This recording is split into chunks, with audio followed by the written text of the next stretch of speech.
We are doing good on this thing. We are wrapping this list up to a list of 10 things that make a man actually attractive and valuable to society after high school is over, when popularity contest and what kind of shoes you have and what you look like matters. It's not about appearance anymore, other than dressing nice but not spending a lot of money on it. People do pay attention to that, and they do pay attention to whether you're taking care of yourself, whether you're fit and healthy. They do care about that. I mentioned that already in the series. But beyond that, you're being judged very harshly as an adult outside of high school. We're going through those things, 10 episodes here. We're not on number 8. People are judging you on whether you are a good communicator, that you can make complicated concepts seem simple, that you know what motivates people.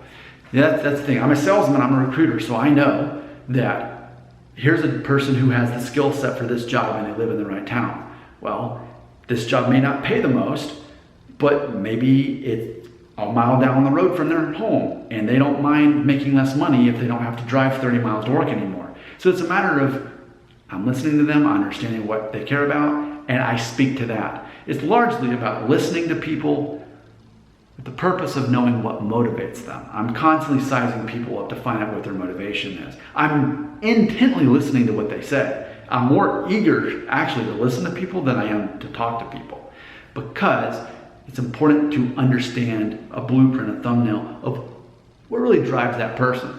What's their motivation? Because then I can speak to that. When I can speak to that, they feel like they're connected to me, and therefore I'm seen as more attractive and valuable because I understand them in a way that so many other people can't, because I'm paying attention to those details. Now you may think, well, now you kind of seem like a non-human. You kind of seem like a robot because you've got this all analyzed to a degree where it actually seems non-human.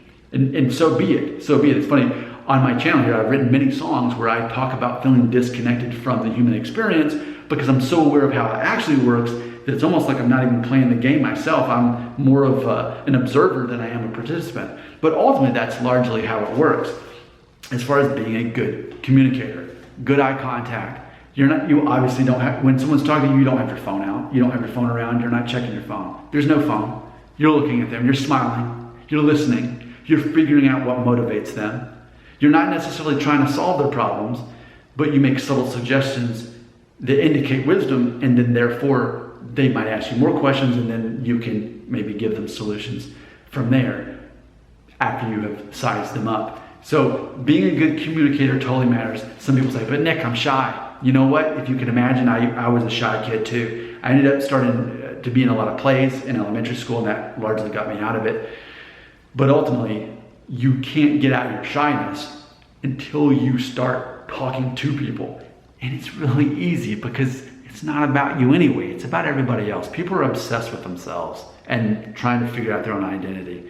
So as long as you cater to them, ask them questions about themselves, it's actually a lot easier than you think to carry on a conversation. Just ask them about themselves. And when they ask you about you, tell them something that's a little bit different and interesting, but be quick to point it right back to them, because people see you more as attractive if you are more interested in them than you are yourself. Your comments are right here.